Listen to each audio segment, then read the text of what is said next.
വെറും വേസ്റ്റ് വേറെ എന്തിനെടുത്ത് വെച്ചാന്നു.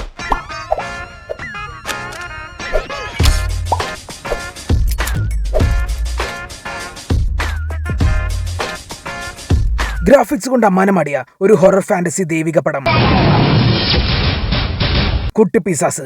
അപ്പൊ പടം തുടങ്ങുന്നത് തന്നെ ബ്രിട്ടീഷ് ഭരണകാലത്താണ്. അന്ന് തമിഴ്നാട്ടിലെ ഒരു ഗ്രാമത്തിൽ കിണറ്റിന്റെ അടിയിൽ ജീവിക്കുന്ന ഒരു കാളി ഉണ്ടായിരുന്നു. കിണറ്റിന്റെ അടിയിൽ ജീവിക്കുന്ന കാളി, കിണറ്റടി കാളി. ആ നാട്ടിലെ ആൾക്കാർക്ക് ഒരു പ്രശ്നമുണ്ടായാൽ കാളി വന്ന് രക്ഷിക്കും. അവർക്ക് വൻ കഴിവുകളാണ്. ക്ലോണിംഗ് ഒക്കെ ചെയ്യാൻ പറ്റും.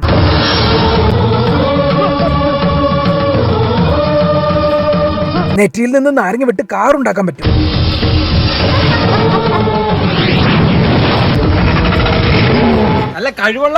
അങ്ങനെ ഈ കാര്യങ്ങളൊക്കെ അറിഞ്ഞ മസാല ഇടാത്ത മാഗി തലയിൽ വെച്ച ബ്രിട്ടീഷുകാരൻ നാസർ, അങ്ങനെയാണെങ്കിൽ എനിക്ക് നിങ്ങളുടെ കിണറ്റടി കളി ഒന്ന് കാണണമെന്ന് പറയും. British English. സോ ഗൈസ്, അങ്ങനെ കിണറ്റടി കളിയെ കാണാൻ വേണ്ടി നാസർ കിണറിന്റെ അടുത്ത് പോയി കുറെ തെറിയൊക്കെ പറഞ്ഞ് കിണറ്റടി കളിയുടെ പുറത്ത് വരാൻ പറയും. എന്നിട്ട് കിണറ്റിലേക്ക് തുപ്പും. അതോടെ കാളി പുറത്ത് വന്ന് നാസറിന്റെ കാഴ്ചശക്തി കളയും. അതാണ് കാളിയുടെ പവർ. അങ്ങനെ 200 വർഷങ്ങൾ കഴിയും. കിണറ്റടി കളിയുടെ കിണറിനടുത്ത് ഒരു സംസാരിക്കാൻ പറ്റുന്ന കാറിനെ ചങ്ങലിട്ട് വെച്ചിട്ടുണ്ടാവും. ആ കാറാണെങ്കിൽ കിണറിന്റെ അടുത്ത് കിടന്ന് വൻ വെറുപ്പിക്കൽ, എനിക്ക് ദാഹിക്കുന്നു എന്നൊക്കെ പറഞ്ഞ്.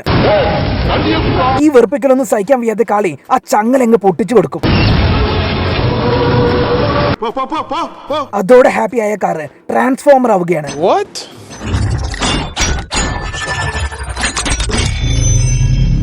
ബംബിൾ ബീയുടെ അപ്പൂപ്പന. ആ ചങ്ങല പൊട്ടിയ അതേ സമയം ആ നാട്ടിൽ ഒരു പെൺകുട്ടി ഉണ്ടായിരുന്നു. അവളുടെ മേത്തേക്ക് ഒരു ആത്മാവ് വന്ന് കേറുകയാണ്. എന്നിട്ട് ഈ കുട്ടിയും കാറും കൂടി നമ്മുടെ റിയാസ് അണ്ണനെയും ടീംസിനെയും കൊല്ലാൻ വേണ്ടി ഇറങ്ങി തിരിക്കുകയാണ്. റിയാസ് അണ്ണനല്ലേ ആള് എന്തെങ്കിലും പിടിപ്പുകേട് കാണിച്ചിട്ടുണ്ടാവും. സോ ആദ്യം തന്നെ ബംബിൾ ബി ഇവന്മാരെയൊക്കെ അങ്ങ് ഓടിച്ചിടും. എന്നിട്ട് ഇവന്മാരുടെ മേത്തേക്ക് കാറൊക്കെ വലിച്ചെറിയും. അവസാനം അതിലൊരുത്തനെ എടുത്തെറിയും. അപ്പതാ മാനത്തുനിന്ന് ബോള് പൊട്ടി വീഴുന്ന പോലെ ഡോർക്ക് ഡോർക്ക് ഡോലെ ഡോലെ വന്ന് അവന് തീ തുപ്പി കത്തിച്ചു കളയും. പിന്നീട് ഒരുത്തനെ ഒരു സർക്കസ് കൂടാരത്തിൽ വെച്ച് ബംബിൾ ബി കൈ നീട്ടിയെടുത്ത് വലിച്ചെറിയും. ഉടനെ തന്നെ ഡോർക്ക് ഡോർക്ക് ഡോലെ വന്ന് തീ തുപ്പി കത്തിച്ചു കളയും. ഈ കേസൊക്കെ പോലീസ് അന്വേഷിച്ച് വരികയാവും. അങ്ങനെ കേസ് അന്വേഷിക്കുന്ന പോലീസ് റിയാസ് അണ്ണനെ വിളിച്ച് ആ സർക്കസിന്റെ CCTV കാണിച്ചു കൊടുത്തപ്പോൾ അതാ അതിൽ ഈ സംഭവമൊക്കെ ചെയ്തത് റിയാസ് അണ്ണൻ. അതോടെ നമ്മുടെ റിയാസ് അണ്ണനെ പോലീസ് അറസ്റ്റ് ആക്കും. എല്ലാരും കൂടി എന്നെ ഇങ്ങനെ അടിച്ചു കയറ്റി തന്നു. ഈ സമയത്താണ് ആ ഡോർക്ക് ഡോർക്ക് ഡോലയുടെ ഫാമിലിക്ക് എന്തോ ബാഡ് വൈബ് അടിക്കുന്നത്. പെണ്ണിന്റെ സ്വഭാവം കുറച്ചു കാലമായിട്ട് അത്ര പന്തിയല്ലല്ലോ എന്ന്. എവിടെയോ എന്തോ ഒരു തകരാറ് പോലെ. അപ്പോഴാണ് ആ പെൺകുട്ടി പറയുന്നത്, ഇത് സീനാക്കേണ്ട കാര്യമൊന്നുമില്ല, എന്റെ മേത്തൊരു പ്രേതം കയറിയിട്ടുണ്ട്, നമ്മുടെ പഴയ അയൽവാസി സാവത്രിയുടെ എന്ന്. അപ്പൊ ഇതൊക്കെ എന്താ സംഭവം എന്ന് മനസ്സിലാക്കണമെങ്കിൽ നമ്മൾ കുറച്ചു വർഷം പിന്നാക്കം പോണം. ഈ ഗ്രാമത്തിൽ ഒരു അണ്ണനും തങ്കച്ചിയും ഉണ്ടായിരുന്നു. അവരുടെ പാസമൊക്കെ എന്ന് പറഞ്ഞാൽ 50 കിലോ തങ്കണ്ടായ തങ്കച്ചി. ഈ ലെവലാണ്. 50 കിലോ തങ്കണ്ടായ തങ്കച്ചി. അവർക്ക് അവർ ജീവന് തുല്യം സ്നേഹിക്കുന്ന ഒരു കാറുണ്ടായിരുന്നു. ആ കാറിന്ന് മഴ നനഞ്ഞാൽ അടുത്ത ദിവസം അതിനെ ചൂടുവെള്ളത്തിൽ കഴുകിയെടുക്കും, പനി പിടിച്ചാലോ എന്ന് വിചാരിച്ച്. രാത്രി ഫുള്ളാ ഒരേ മഴ, ജന്നി വന്നു ജാമി.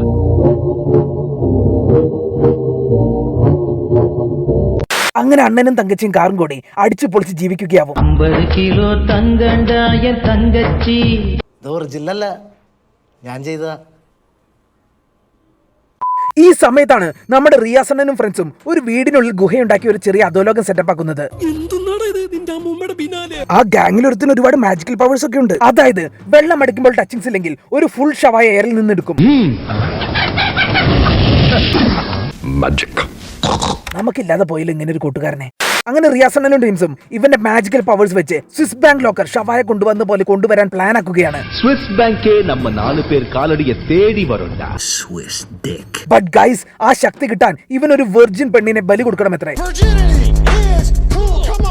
അപ്പൊ റിയാസ് അണ്ണൻ പറയും, അതോർത്ത് നീ പേടിക്കേണ്ട കാര്യമൊന്നുമില്ല, എന്റെ മുറപ്പെണ്ണിനെ ഞാൻ ഇങ്ങോട്ട് കൊണ്ടുവരാമെന്ന് പറയും. ആ മുറപ്പെണ്ണും മറ്റാരുമല്ല, 50 കിലോ തങ്കണ്ടായ തങ്കച്ചി. നമ്മുടെ 50 കിലോ തങ്കമാണ്. അങ്ങനെ റിയാസ് അണ്ണൻ അവളെ കല്യാണം കഴിക്കാമെന്നൊക്കെ അവിടെ പോയി പറയും. എന്നിട്ടൊരു ദിവസം അവളെ ഡേറ്റിന് കൊണ്ടുപോകാമെന്ന് പറഞ്ഞ് അണ്ണന്റെ ഗുഹയിലേക്ക് കൊണ്ടുപോകും. എന്നിട്ട് അവളെ കുറെ പച്ചിലയിട്ട് മൂടി കർപ്പൂരം വെച്ച് കത്തിക്കും. ഈ സമയം 50 കിലോ തങ്കത്തെ തേടി വന്ന അണ്ണൻ അത് കണ്ടതും ആ തീയിലേക്ക് എടുത്ത് ചാടിച്ചാവും. അങ്ങനെ ഇവർ പ്രേതമായി വന്ന് പണി തന്നാൽ എന്ന് വിചാരിച്ച് ആ മന്ത്രവാദി ഇവരുടെ രണ്ടുപേരുടെയും ആത്മാവിനെ ആ കാറിലാക്കി ചങ്ങലിട്ട് കെട്ടിവെക്കും. ആ ചങ്ങലയാണ് കിണറ്റടിക്കാളി പൊട്ടിച്ച് അവര് ഫ്രീ ആക്കിയത്. ഫ്രീ ആയതും 50 കിലോ തങ്കം പോയി അവളുടെ അയൽവാസിയായ പെൺകുട്ടിയുടെ മേത്ത് കയറും. അണ്ണനാണ് എല്ലാ കാറിലും കയറും. ഈ കഥയൊക്കെ അറിഞ്ഞ നമ്മുടെ ഡോർക്കിന്റെ ഡാഡിയും മമ്മിയും പറയും, കുഴപ്പമില്ല, നമ്മുടെ സാവത്രിയുടെ പ്രേതമല്ലേ, അവള് റിവെഞ്ച് എടുത്ത് പോയിക്കോട്ടെ, പക്ഷെ എനിക്കൊരു പ്രോമിസ് തരണം, എന്റെ കൊച്ചിനൊന്നും സംഭവിക്കില്ല എന്ന്.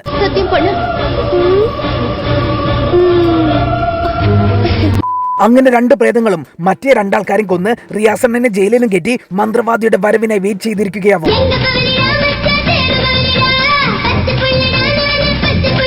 ഈ സമയത്താണ് ഒരു ഹോളോമാൻ റിയാസണ്ണന്റെ ജയിലിലേക്ക് വരുന്നത്. എന്നിട്ട് പോലീസുകാരെ കടിച്ചിട്ട് റിയാസണ്ണനെ അവിടെ നിന്ന് രക്ഷിച്ചോണ്ട് പോകും. ആ ഹോളോമാൻ മറ്റാരുമല്ല, നമ്മുടെ മന്ത്രവാദി തന്നെ.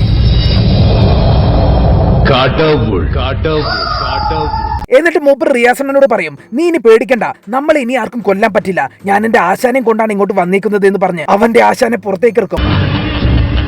കുള്ളമണി ഗുരുദേവൻ. പല ഷേപ്പിലും പല സൈസിലുമുള്ള അപരാധങ്ങൾ ഇവിടെ കിട്ടും. ഇയാളുടെ പവർ എന്നൊക്കെ പറഞ്ഞാൽ വൻ പവറാണ്.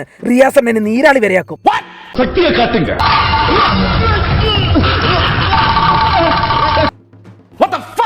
അപ്പോ ഈ പ്രശ്നങ്ങളൊക്കെ ഒഴിവാക്കാൻ നമ്മുടെ കുള്ളമണിയുടെ പ്ലാൻ എന്താന്ന് വെച്ചാൽ, ആദ്യം ആ പെൺകുട്ടിയുടെ ബോഡിയിൽ നിന്ന് 50 കിലോ തങ്കത്തിന്റെ ആത്മാവിനെ പുറത്തിറക്കണം. അതിനുവേണ്ടി കുള്ളമണി ആ പെൺകുട്ടിയുടെ വേഷം കിട്ടി ആ പെൺകുട്ടിയുടെ വീട്ടിലേക്ക് പോകും. എന്നിട്ട് കുള്ളമണി പെൺകുട്ടിയും 50 കിലോ തങ്കം കയറിയ പെൺകുട്ടിയും തമ്മിൽ വാറാവും. ആനയുടെയും കണ്ടാമൃഗത്തിന്റെ പുറത്ത് കയറി വരെ പറന്നടിയാണ്. ഈ സീൻസാണ് നമ്മുടെ ആദിപുരുഷന് പ്രചോദനമായത്. അങ്ങനെ ആ വീട്ടിൽ കുള്ളമണി പെൺകുട്ടി എല്ലാവരും വെറുപ്പിക്കാൻ തുടങ്ങും. കോഴിയുടെ ചോര കുടിക്കും, വാട്ടർ ബോട്ടിലിൽ വെള്ളത്തിന് പകരം ചോരയാക്കി കുടിക്കും. ഇതെല്ലാം ചെയ്യുന്നത് നമ്മുടെ 50 കിലോ തങ്കത്തിന്റെ പ്രേതമാണെന്ന് തെറ്റിദ്ധരിച്ച് ആ പെൺകുട്ടിയുടെ അമ്മ 50 കിലോ തങ്കത്തിനെ ചീത്ത പറഞ്ഞ് അവളുടെ ബോഡിയിൽ നിന്ന് ഇറങ്ങി പോകാൻ പറയും. അങ്ങനെ 50 കിലോ തങ്കത്തിന്റെ ആത്മാവ് നേരെ അണ്ണന്റെ അടുത്തേക്ക് ചെല്ലും. അപ്പോഴതാ കുള്ളമണി അവരെ വളഞ്ഞ് 2ന്റെ ആത്മാവിനെ ആവാഹിച്ച് ഒരു കുമിളയ്ക്കുള്ളിലാക്കി വെച്ച് പോകും. ഒരു കുഴപ്പമില്ല, സന്തോഷമുള്ള മക്കളെ, സന്തോഷായി. ഓ മൈ ഗോഡ്, നമ്മുടെ അണ്ണനും തങ്കച്ചിയും ട്രാപ്ഡായി. ഇനി റിയാസണ്ണനെ ആ മന്ത്രവാദിയൊക്കെ ആര് കൊല്ലും? ഇവരെ രക്ഷിക്കാൻ ആർക്കാണ് പറ്റുക? യെസ് ഗൈസ്, കിണറ്റടിക്കാളി. അവര് പ്രത്യക്ഷപ്പെട്ട് അണ്ണനെയും തങ്കച്ചിനെയും മോചിപ്പിക്കും. എന്നിട്ട് പറയും, നിങ്ങൾ പോയി അവരെ കൊല്ലണം, എന്റെ ഫുൾ സപ്പോർട്ട് ഉണ്ടാവുമെന്ന്. ഇതേ സമയം ആ പ്രേതങ്ങൾ മോചിതരായതും അവരിൽ നിന്ന് രക്ഷപ്പെടാൻ നമ്മുടെ മന്ത്രവാദി വൻ സെറ്റപ്പിൽ നിൽക്കുകയാണ്. ജാസ് ഒക്കെ ട്രാൻസ്ഫോം ആയി നിൽക്കുകയാവും. റിയാസണ്ണൻ ആണെങ്കിൽ ഹെവി പവറുള്ള ഒരു ചരടും കെട്ടിക്കൊടുക്കും. Now it's time for the end game. ഒരു സ്ഥലത്ത് റിയാസണ്ണനും മന്ത്രവാദിയും, മറുവശത്ത് റിയാസണ്ണനെ നേരിടാൻ 50 കിലോ തങ്കത്തിന്റെ പ്രേതം കയറിയ കുട്ടി വിത്ത് കിണറ്റടിക്കാളി സപ്പോർട്ട്. ഇനി മറ്റേ മന്ത്രവാദിയെ നേരിടാൻ ബംബിൾ ബി ഇറക്കി ട്രാൻസ്ഫോമേഴ്സ് ഫൈറ്റ് ചിത്രീകരിക്കാൻ ബഡ്ജറ്റില്ലാത്തതുകൊണ്ട് കുറച്ച് പാമ്പുകൾ വിത്ത് കിണറ്റടിക്കാളി സപ്പോർട്ട്. എന്തൊക്കെ കാര്യങ്ങളാണ് ഇവരൊക്കെ തമ്മിൽ വൻ അടി നടക്കുകയാണ്. ഇവിടെ ആ ഡോർക്ക് റിയാസണ്ണനെ നേരെ മഴുവെറിയും. റിയാസണ്ണനാണെങ്കിൽ നിലത്ത് കുത്തി ഭൂമി രണ്ടാക്കി കളയും. മറ്റോടത്ത് പാമ്പും മന്ത്രവാദിയും തമ്മിൽ വൻ സംഘടനം. എന്തൊക്കെയാണ് നടക്കുന്നേ? അവസാനം റിയാസണ്ണനെ മന്ത്രവാദിനെയും ആ പെൺകുട്ടിയും പാമ്പും തീ തുപ്പി കൊല്ലും. അങ്ങനെ തങ്കച്ചിക്കും മണ്ണനും ശാന്തി കിട്ടും. പടം കഴിഞ്ഞ് 50 കിലോ തങ്കണ്ടായ തങ്കച്ചി. ഈ വീഡിയോ നിങ്ങൾക്ക് ഇഷ്ടപ്പെട്ടാൽ നമ്മുടെ ചാനലിലെ ബാക്കി വീഡിയോസായ മോൺസ്റ്റർ, കൂട്ടുകാർ, CBFI, ബിഗ് ബ്രദർ, സിദ്ധാർത്ഥ, അഞ്ചിരോ, അർജുനൻ, ബലറാം, വസുതാരദ, ലൈ Laila, Dracula, my story, rain tree കമ്പഗൻ, ശോഭരാജ്, മാമകം, കലണ്ടർ, ലോക്പാൽ, നമ്മൾ തമ്മിൽ, വന്ദേ മാതരം, കാമ്പോജി, സലാം കാശ്മീർ, നക്ഷത്രക്കണ്ണൂർ രാജകുമാർ, നവനൂർ രാജകുമാരി, കയ്യെത്തും ദൂരത്ത്, വൈറ്റ്, CIA, മിക്കായിൽ, വാറൻ ലവ്, കൃത്യം, നിറം തുടങ്ങിയ വീഡിയോസും നിങ്ങളൊന്ന് കാണണം പ്ലീസ്.